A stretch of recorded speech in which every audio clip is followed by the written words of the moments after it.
little by little, I will see somebody saying something different, or I will think, oh, that's a better way to do this. Let me try to repeat it. Let me try to embrace it. And then before you know it, it becomes your character. Well, dude, you and I have known each other and love each other like brothers for pushing 3 or 4 years now, I and know. it's been really inspiring to watch you help a lot of people transform their own lives through the sheer act of love and kindness. How did you discover that love and kindness was such a pivotal part of your life, and why do you go out of your way to exhibit it to other people? That's a huge question, and one, me, usually I get quick answers. That's a huge one. I don't take any credit for it. I will say mostly it's from my own suffering, from my own discoveries. I was drastically different, at 10 that I was at 20, that I was at 40, that I was now at almost 57, like most people. We changed a lot. And for me, I went from being super shy, super introverted when I was a kid, having no emotional or intellectual connection to my parents. I mean, I love them, but I could not relate to them emotionally or intellectually. And they were super loving. They are wonderful people, but I didn't have a connection. So I went into my little shell. I had no friends. I was bullied a lot in school. A lot of different stuff. I felt super shy, super introverted. And so I started to evolve that a lot in my 20s, simply because I was not happy being like this. So I just, little by little, I will see somebody saying something different, or I will think, oh, that's a better way to do this. Let me try to repeat it. Let me try to embrace it.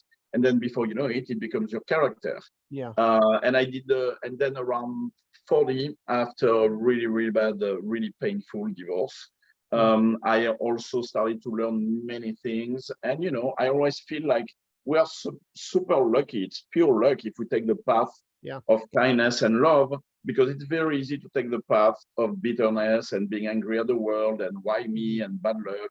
So, I learned a lot there. And then I learned a lot again in the past 4 or 5 years, because my health has been crap. I died twice. Yeah. I had 8 surgeries. We're going to dig into that, by the way. So we're going to dig into the dying twice thing. You just kind of glossed over it. Like it was no big deal. I know that's kind of like a summary, but basically, and see, I made a way too long answer for you, and I apologize. I will say, if I had to summarize, I learned from my own suffering. And then whenever I have my own suffering, first, I assume very easily that others have it as well. And it's not visible to the eye. It's not something you hear necessarily. You don't know how deep their scars are, how deep they have been hurt so much. And, they are smiley and they dress well. And you go through the day because that's how we do it through life. But you don't know how deeply they are scarred. So I just assume that anybody I bump into, whether in a grocery store line or a friend or a dear friend like you or my many dear friends, I know that you're suffering, that you have suffered, and I choose to embrace that. It doesn't mean we're going to be sad and cry and all of that. If we need to, we do that. But it just brings my heart to such a different place than going, oh, I'm going to judge him or her, or oh, how do they dare complaining about that, or how why are they bitching about this? No, maybe something really bad happened both 15 years ago and 2 hours ago. I don't know. Yeah. And I would feel horrible as a human being if I was not nice to them and something really bad had happened to them. And plus, it makes the experience so much happier to just bring love and bring compassion and empathy, all of that together. I don't know. It's such a better way to live your heart, to live your day, to live your life, at least for me. Yeah, I mean, and it's funny, as I hear you explain that, one of the things that comes up in my mind is there's a sincerity about you that I've always admired. Like there's You're so sweet to thank you. But seriously, there's a level of empathy, and I wouldn't even call it sympathy. I would call it empathy, of intuitive feeling of another human being.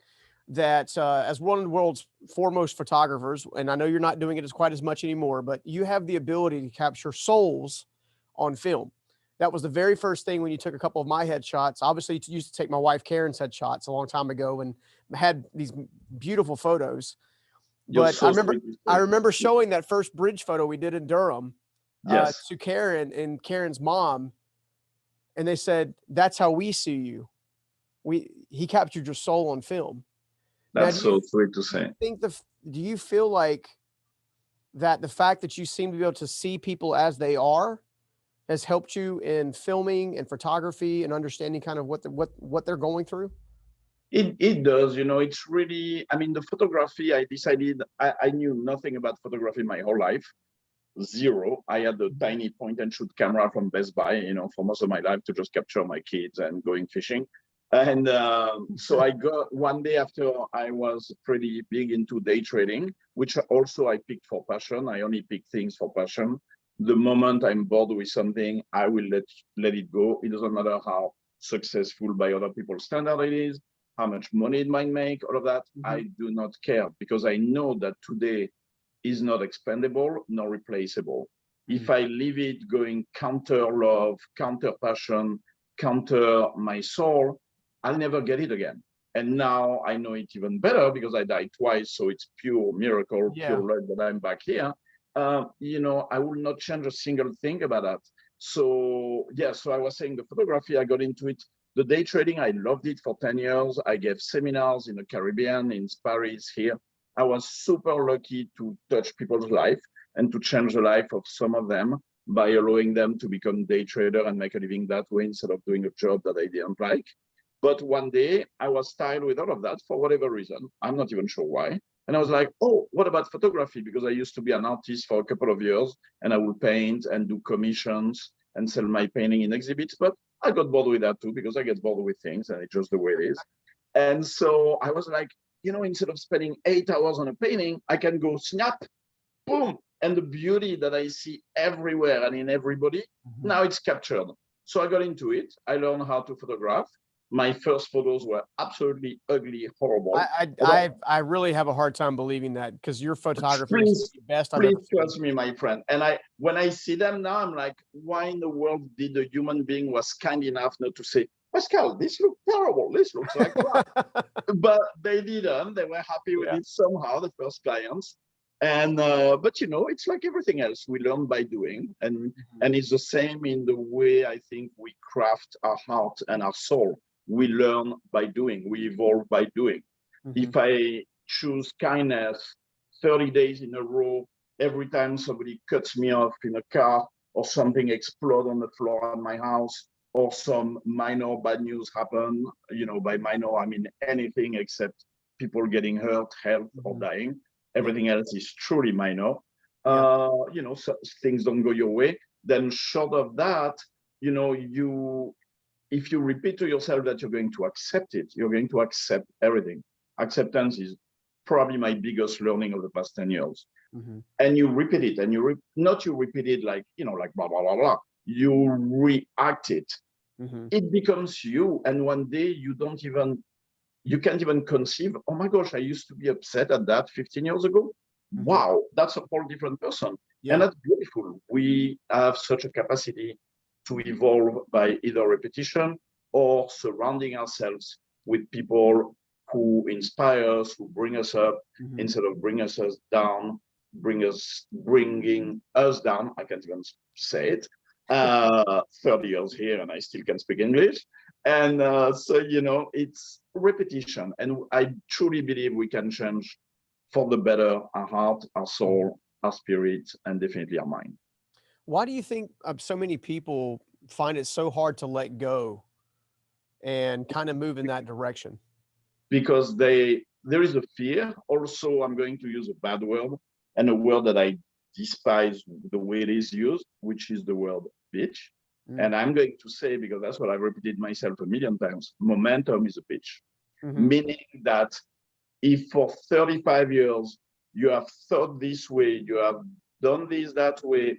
And for me, I was raised in France. In France, people are, not everybody, thanks God, but most people are very bitchy, very negative, very critical, very racist, very pessimistic. That's just who they are. No judging of that, of course. I just moved away from them. That's all. And so, if you hear that, like I heard all of that and I was raised on that for 20 years, then that's who I was. You know, let's say my daughter is big about nature and the environment. She did environmental studies, and she trained me a lot in the past many years to be super mindful of nature, to never trash something bad, do really good with plastic or better, never dump something in a forest. And guess what? 20 years ago, I was raised French. And if I open the wrap of a gum, I dump it in the forest. I don't care. The forest is my trash can, you know, or I throw something away. And now today, by repetition, I could never do it again. Never. It is the same, I believe, with our soul, our reflexes, everything. But you need to want it. You need to say, today, I'm going to do baby steps. Critical to do baby steps, never big steps, never like, I'm going to become the Dalai Lama in 2 months. No, won't happen. And plus, you don't want it because you want to be you, just, you know, the better version of you that you can every day.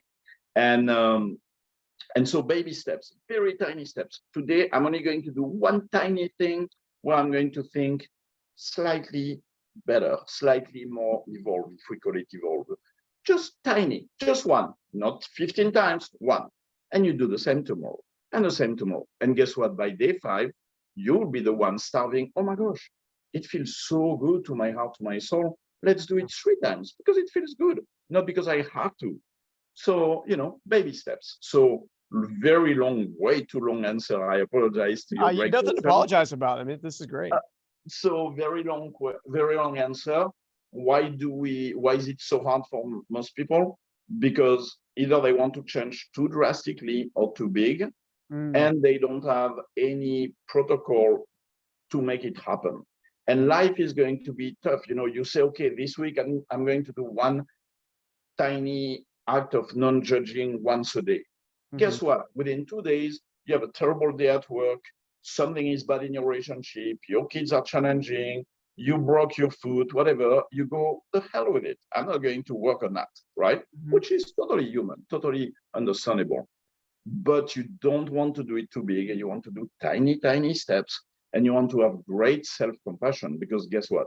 You can't extend compassion to people unless you extend it to that one first. Meaning, whenever I fail, the word fail is terrible. Whenever, you know, things don't go as I wish they had gone, but it's okay. It's really okay. You know, you make a recipe, it doesn't taste great, you still eat it, it's wonderful.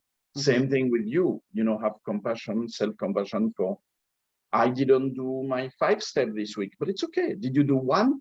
Fantastic. Even if you did 0, next week you try again. You know, you just love yourself, and then you can extend tremendous love and compassion to others. Do you think it comes from an expectation of for lack of a better word, failure? They're afraid to take steps because they're afraid they'll fail at taking the steps. A tiny bit. I mean, you know, there are many things I love in the American culture, but there are a few things that I'm less in big favor of, which is success, you know, and success, of course, comes with failure. Night comes with day, you know, wet comes with dry. You can't have one without the other. So, you know, I don't know. I always say I've never had goals in my life. I just go with the flow of my soul and my heart on any given day. I mean, the only person you need to feel good about is you in the end, you know. So, and once you do that, it doesn't mean that you don't do things where you go, oh, shoot, I wish I had done that different. But guess what? Then the next time or the next time, you do it slightly better. And if it takes 3 times, you love yourself, you have compassion for your limitations today and maybe tomorrow. And then the 3rd day, you'll be like, oh, it felt so good to do that different, AKA better. So the whole, you know, success, failure, if you remove the goal of success, there is no failure possible. It's just you living. It's just you being. You know, it's like when you take a shower, you don't try to achieve, oh, I'm going to dry the 1,869 water drops on my body. You don't do that. You just dry. Some body parts are not dry. It's fine. You know, kind of do the same with your life and with the things that you do. Accept everything. Just accept. Acceptance. I go back to it, but to me, it has changed my life tremendously, especially through all my health stuff, because otherwise you go crazy, because for anybody, too much is too much. Yeah. When it's funny, obviously you and I have known each other for a few years now. And one of the things that I've always appreciated about you is the ability to just walk away from things you don't love. I'm a huge proponent. I've been on, doing this, whether I'm doing this show, whether I'm speaking somewhere or writing my own books or whatever. One of the things that I'm a huge proponent of is doing the thing that you're called to do, doing the thing that you're passionate about, doing something that you love. Because I believe if you do something that you love consistently enough, eventually you'll be rewarded, financially, or you'll at least be able to take care of your means and be fulfilled and content. Now, you mentioned walking away from day trading and some other very lucrative businesses and all kinds of things along the way. Was that a very easy transition for you? What did you have to fight what the American culture would fight of, am I making the wrong decision because I'm walking away from something that's very lucrative and into the unknown? Or Well, that's a great question. Yes and no, because I'm super lucky that I never make decisions based on what people think, including my family, and to the great despair of especially my mom. My dad passed away, but he felt the same way before he did. It's like, oh my gosh, are you changing profession again? Are you changing your work again? Which I've done. Day trading and photography are just two of them.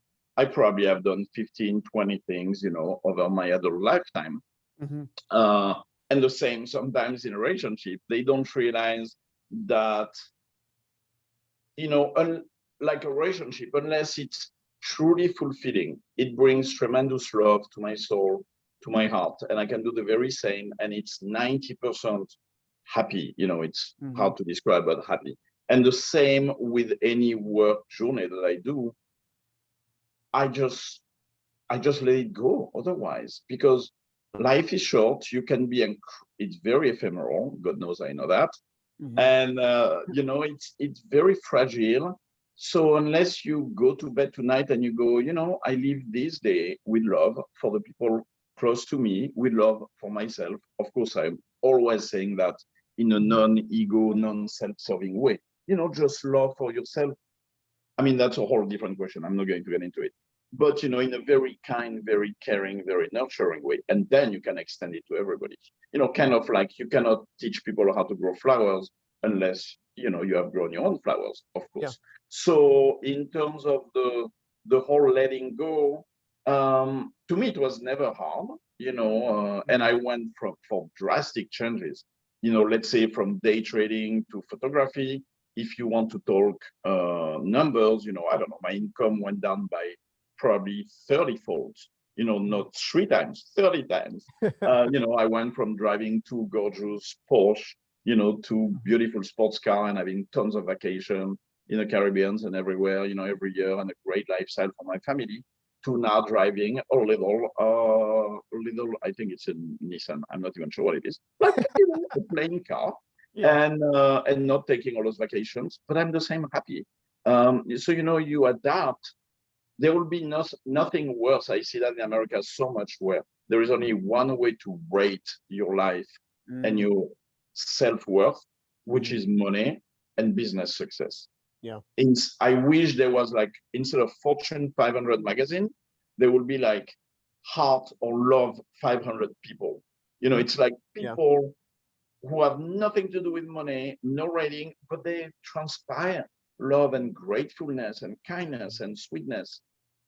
To me, it's really that spirit more than anything else. So if you don't rate, if you don't measure it by other people's standards, it cannot be too hard to change anything, because it's Yeah. your own standards. It's your life.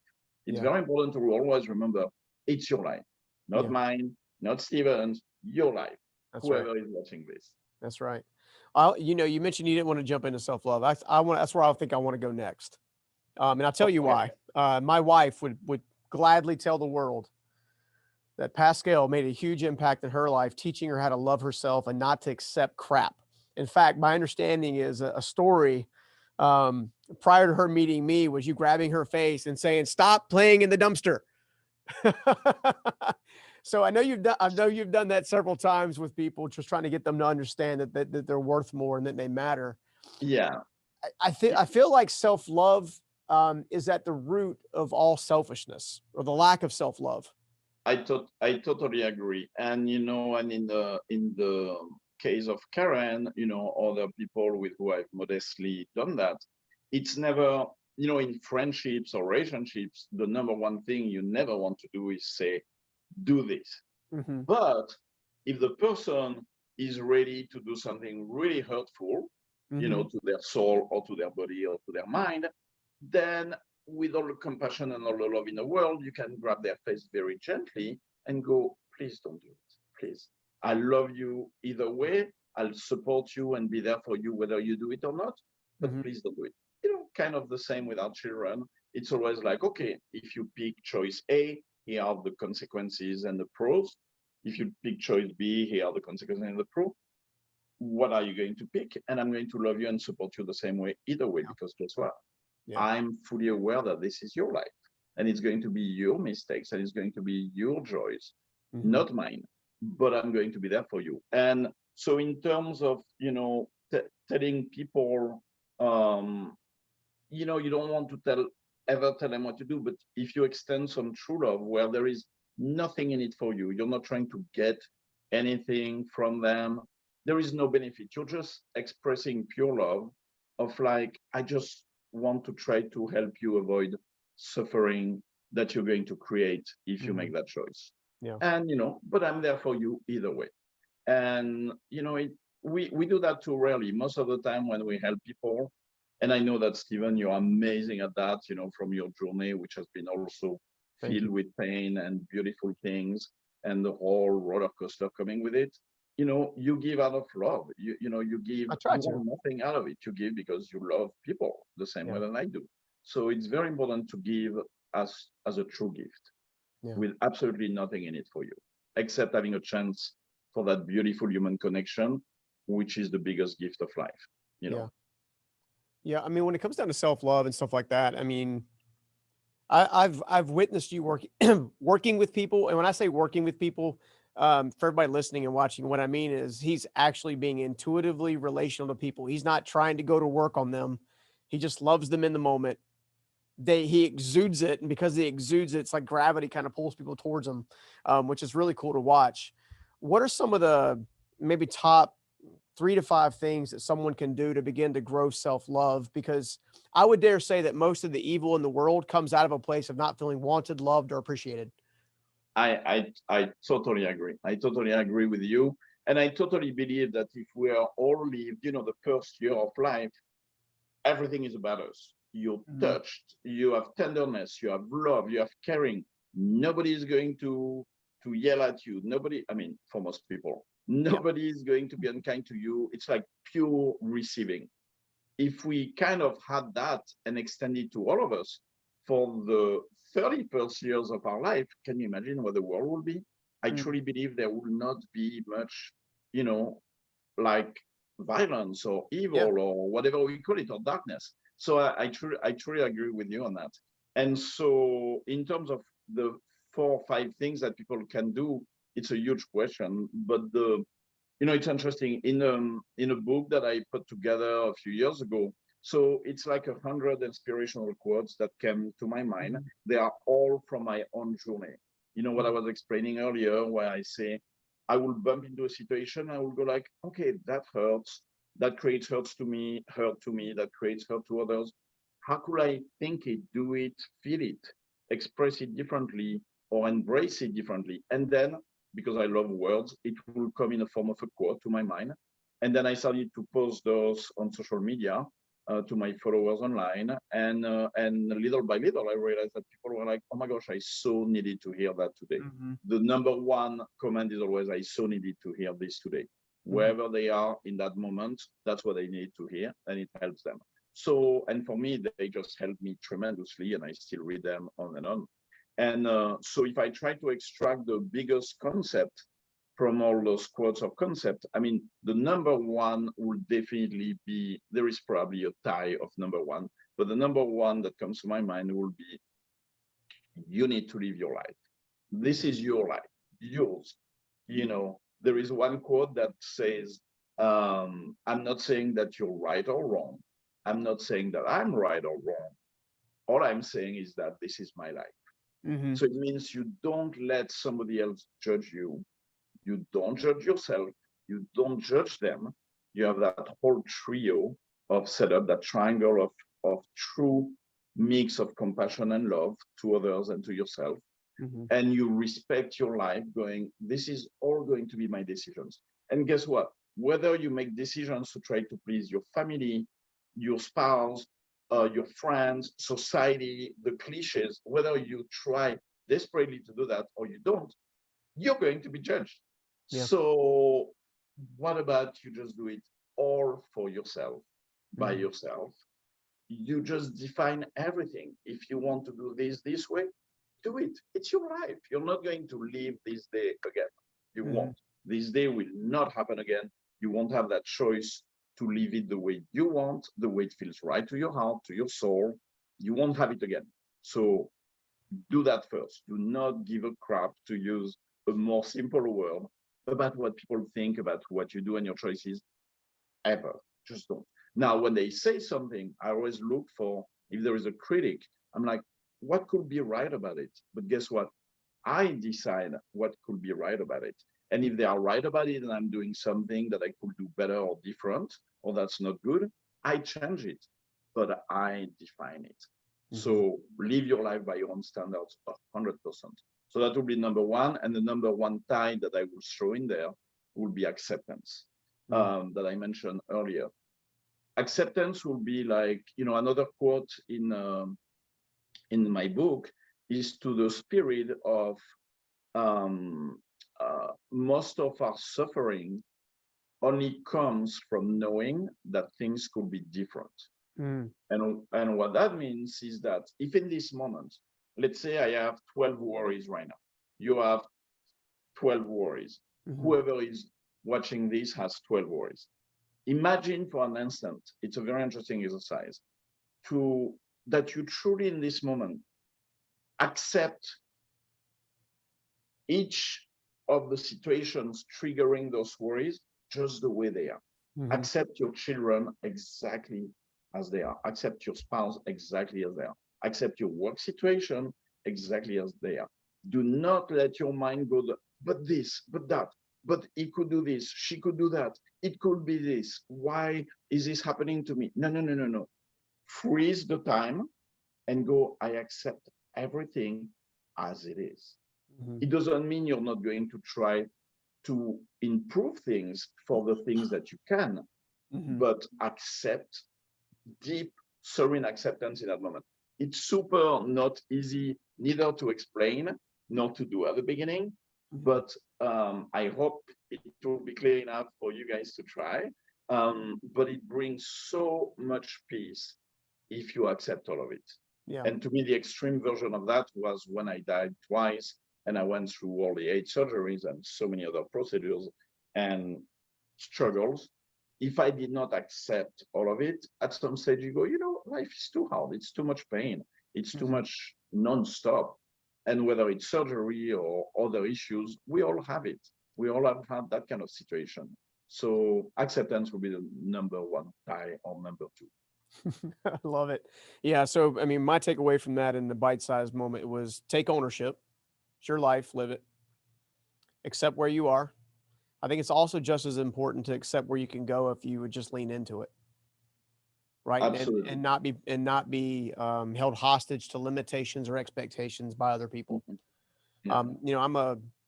My journey has ended up where it's ended up to date because I refuse to let other people define who or what I could be if I was willing to put in the effort and the work. And absolutely. Like you're such a great example of that. Oh, thank you. Like you though, I've also discovered that money, wealth, stuff is nowhere near as fulfilling as just having deep, meaningful connections to people, and then absolutely. Taking everything that you've learned and then giving that as a gift to someone else so they don't have to suffer. Absolutely. And and the acceptance is also in terms of the limitations. As you evolve in life, sometimes you have great health, and I'm so happy that in your case, for example, you have great health and a very able body. In my case, I've been super banged up now. I have 26 screws in my face. I have a defibrillator in my chest with 2 wires in my heart. Half of my heart is gone. like 40% of it died to scar tissue in my first heart attack. I mean, I can't even run, even if it was to save my life. There are so many things I cannot do physically. I get exhausted super easily. It doesn't sound like it, I know, because my Sitting spirit down, it's all good. my spirit is not exhausted at all. The spirit doesn't match the body, huh? Exactly, but my body is extremely exhausted. But my point is, I used to do martial arts. I used to do tennis. I used to do so many things. And guess what? I'll never do them again. Never. It's not like there is hope that my body will get better. It won't.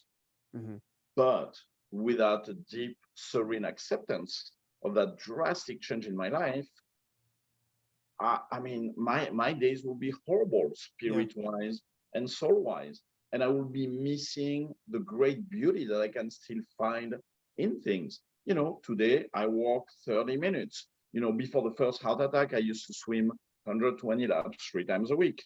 Guess what? Now I swim maybe 30, 40 laps, and I'm exhausted and I have to take a nap, which to me feels like being old.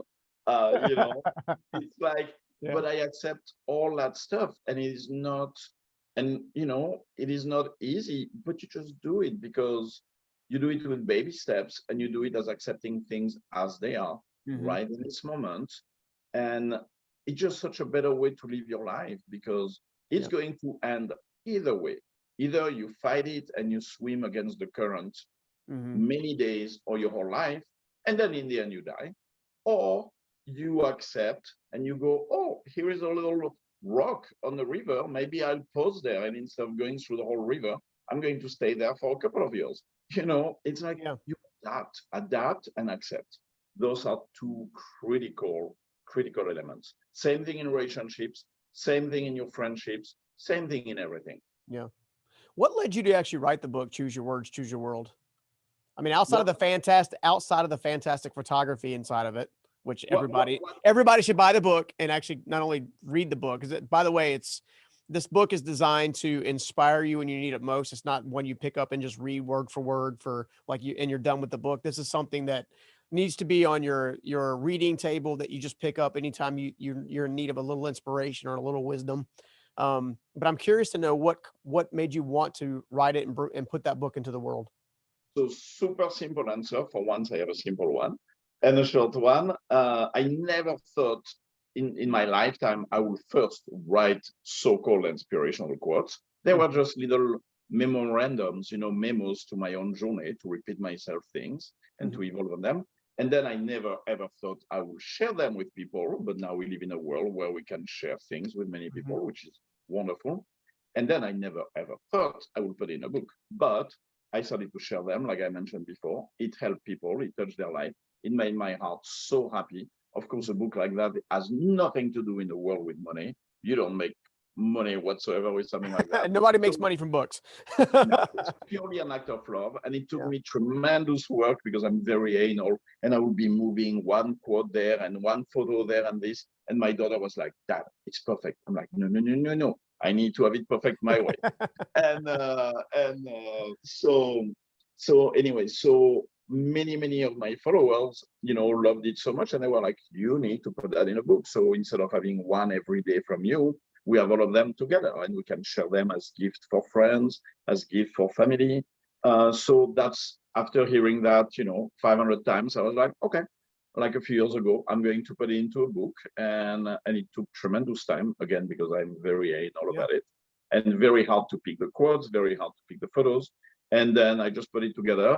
And one thing that might be helpful to people is I always say to myself with a book, if I were to die 2 days after I publish the book, would it be a good allocation of my time in a loving way, in a soulful way to my own journey? Would it make my soul and my heart happy from having touched people? The answer was yes. And so I say, okay, I'll just do the book. That's it.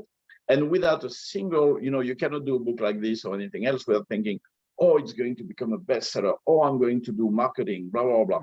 Actually, I never, ever do any marketing for it, because I don't want to bring marketing to it. You know, if it touches one person, it's worth it. So maybe that's a good way to approach things. If you think, is it really an act of love? And is it going to bring something good to at least one person? then it's worth it. Not, is it going to make $1 million? Is it going to make me famous? Blah, blah. All those are horrible way to live, at least in my modest opinion.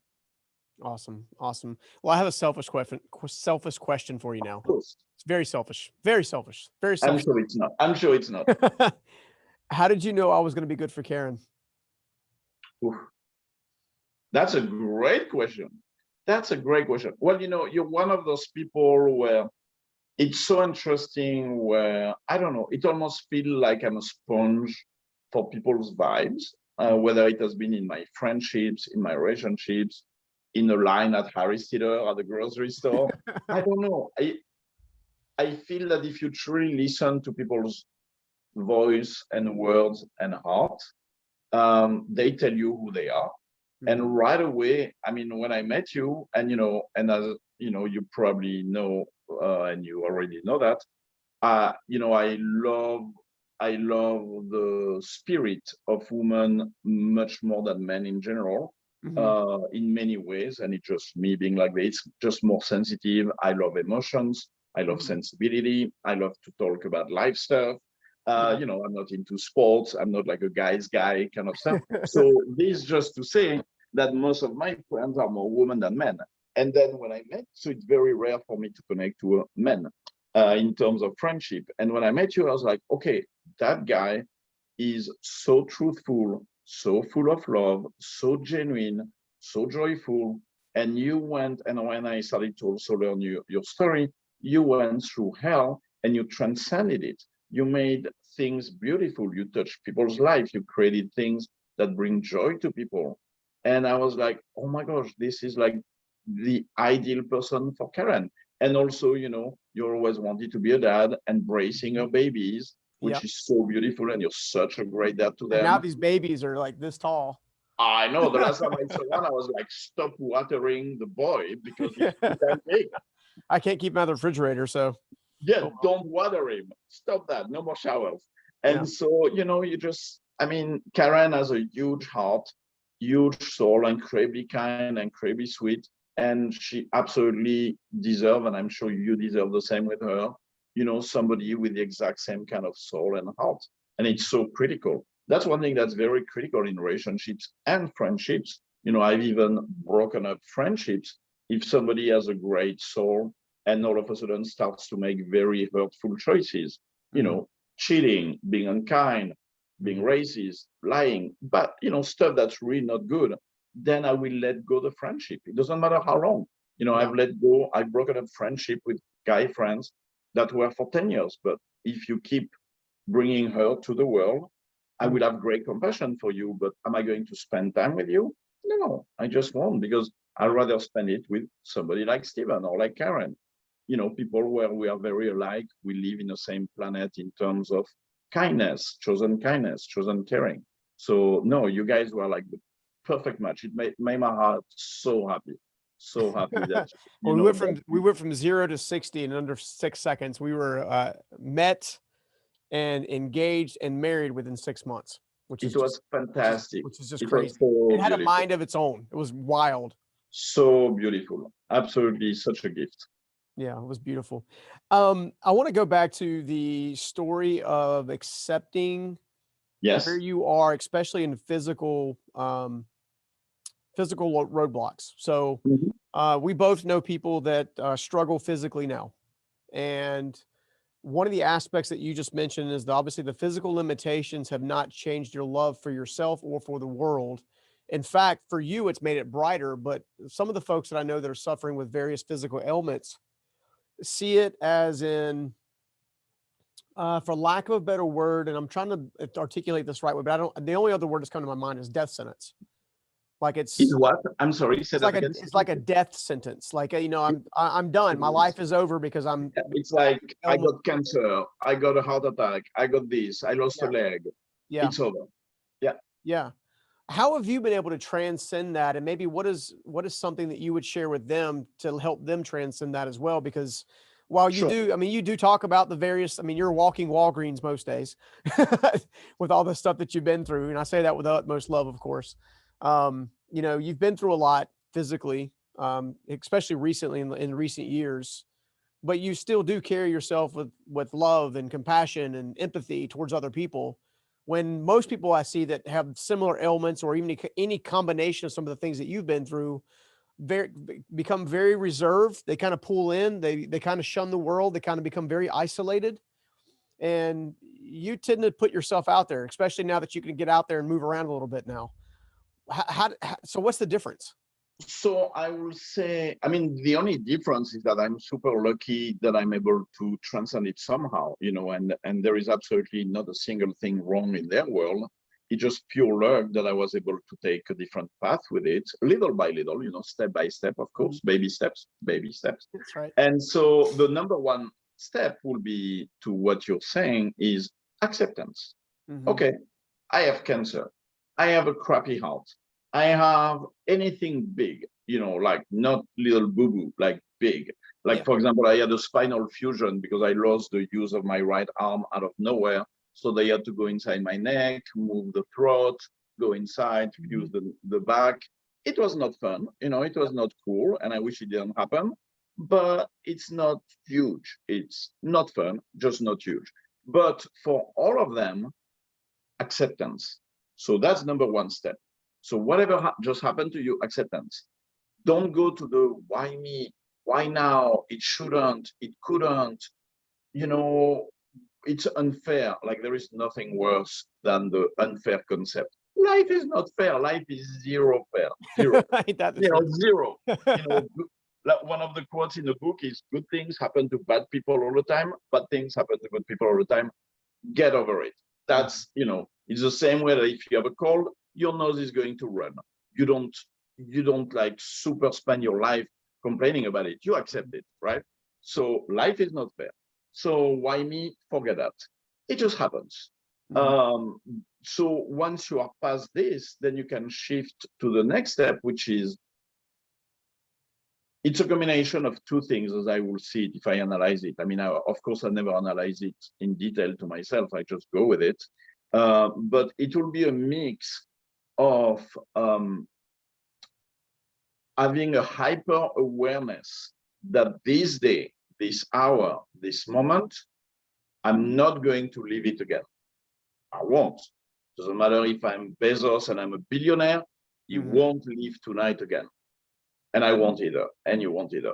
So a hyper awareness of it's not going to happen again. Now, within the coming 6 hours before going to bed, can I find any kind of joy, wonderment, gratefulness? Can I look at the squirrels on the tree running after each other? Can I share a smile with somebody? Can I share a tear with somebody? Can I cry in the arm of a friend? Can I have something that's love and gratefulness and appreciation? Can I realize that, sure, I have a cancer, but look, my two eyelids are still working. My mouth is still working. I can still move my hand. Maybe somebody else doesn't have cancer, but they just lost the arm in a car accident, and they are thinking, that they are really feeling terrible because they lost the arm. It's more a matter of that whole thing called the body is like a freaking million miracles in this moment that it functions. I have so much crap in my body, so much pain in so many origins, so many sources, but yet I have 900,469 things that work. I can hear you. I can be on the phone with you. I was able to eat before coming here. I'm not going to faint in the next hour. Maybe I'll faint in 2 hours because I faint all the time, but not in the coming hour, maybe. So, it's like a mix of deep gratefulness for the things which still are. So very, very important. The things that still are, focusing on that. You can also focus on complaining and feeling miserable and pity for yourself for the coming 6 hours. Or you can try to shift, and you don't have to be great at it. It doesn't have to be, oh, you're all happy for the coming 6 hours. No, there are times where I am down. I can tell you after the first massive heart attack where I died for 6 minutes, the next few days I was like banged up. I could not feed myself after the spine surgery. I mean, so many things where I'm down like everybody else. But guess what I do when I'm down? Self-compassion. Take the love from the people who bring love to you. Very important to surround yourself with the right people who will bring love to you the same way you will bring love to them when you're the one able and they are not. So mix that, the hyper awareness of how ephemeral and fragile and non-repeatable are the coming few hours. What am I going to do with them? And acceptance. Yeah. That's a long answer, and I'm sorry. I make my answers way too long. No, and the long answers bring wisdom and insight, and I think I apologize. insight are where people find the nourishment from. I think people are tired of a surface level answer, just in general. That's a really good point. They want deep, right? You know, you mentioned earlier the hunger for deep connections and deep conversations and stuff like that. I would dare say that everybody hungers for that kind of conversation and connection, even though they're probably not getting it on a consistent basis. Too much of, hey, how you doing? Yeah, the kids are good. Yep. Okay, work good. Yep. Okay, cool. See you next week. That's a really good point. And you know, it's interesting because when I was going through the huge pains of my life, which was the divorce or trying to recover, like the first time after the heart attack that you go back to the world, that you go back to a coffee shop, you're scared to walk around. You're scared of everything. You feel so fragile. And when I died the second time, I died from a sudden cardiac arrest. So my heart went to 297 beats per minute. I know that's a big number. That's not a typo. And I only know because I had the defibrillator inside and it records everything. And so they told me in the emergency room a few hours later. So it went up there. I totally passed out, no more brain, no more blood everywhere. And I hit my head real bad on the concrete. I had a huge bump with blood everywhere. When I woke up, I thought that I was, having like my brain bleeding out. Why am I mentioning that? Oh, because in terms of how things feel, in terms of all those things happening, then you just you really shift to transcending them and to, again, accepting all of it. And when you feel down, you do feel down. But the little baby steps you can do are, oh, I'm going to embrace this a little bit. So, like I was saying, I would be at a coffee shop and a friend will come and say, how are you feeling? How are you doing? Which is the American expression. And I will go like, I feel terrible, and it's okay. I feel terrible. Now, when you say that, people have no clue what to do with it. And like you were saying, to the spirit of what you're saying, that people want a quick fix, like just do it. Mm-hmm. Sure.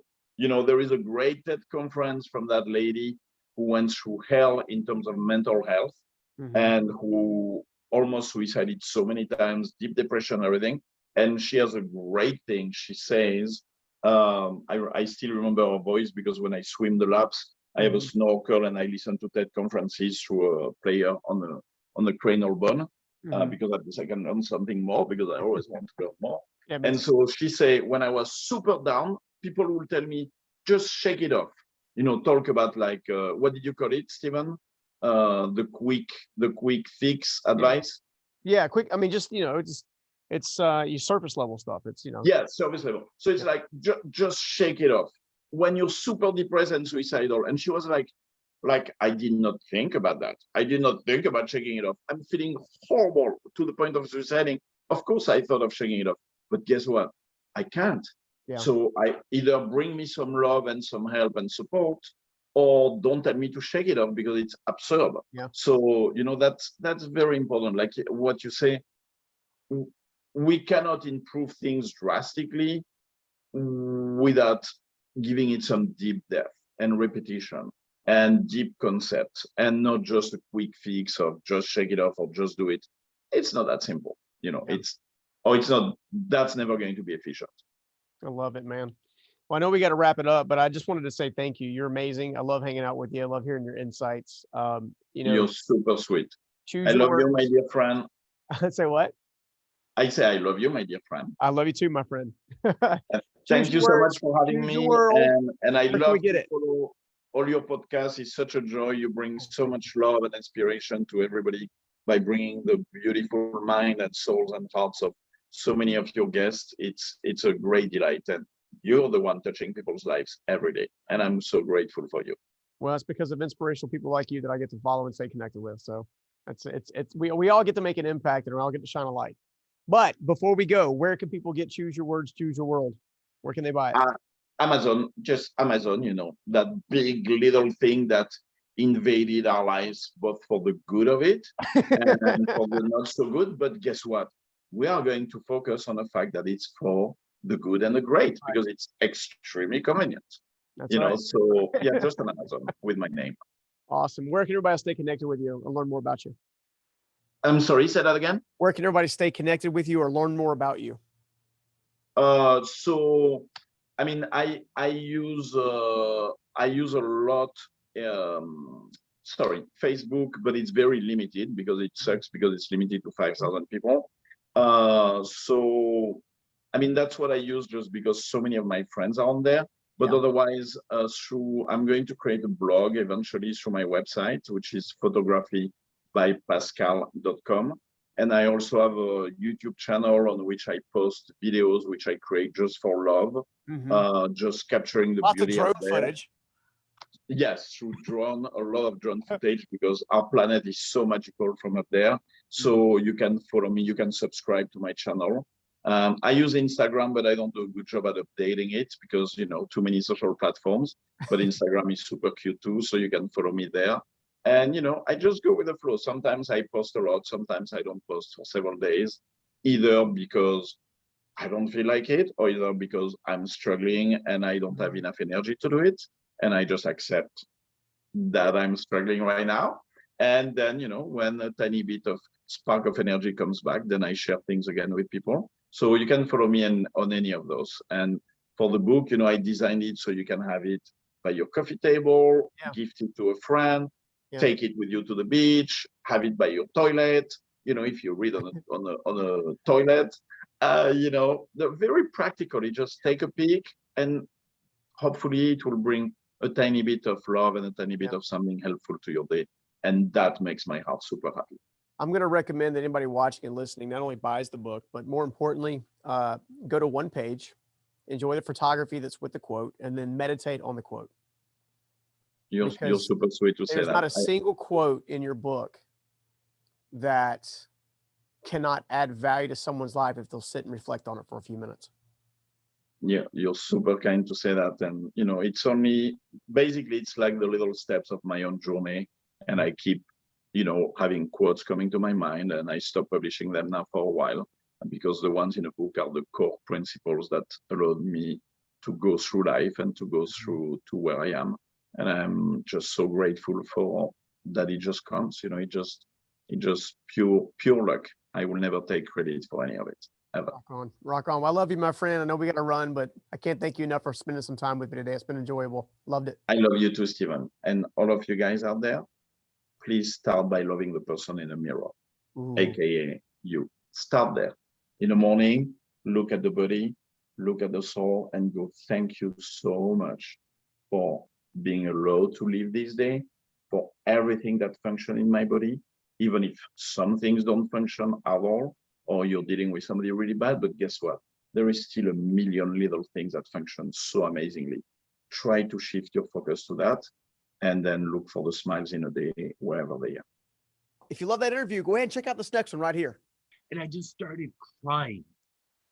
And it was like the most powerful experience, because I shed so much.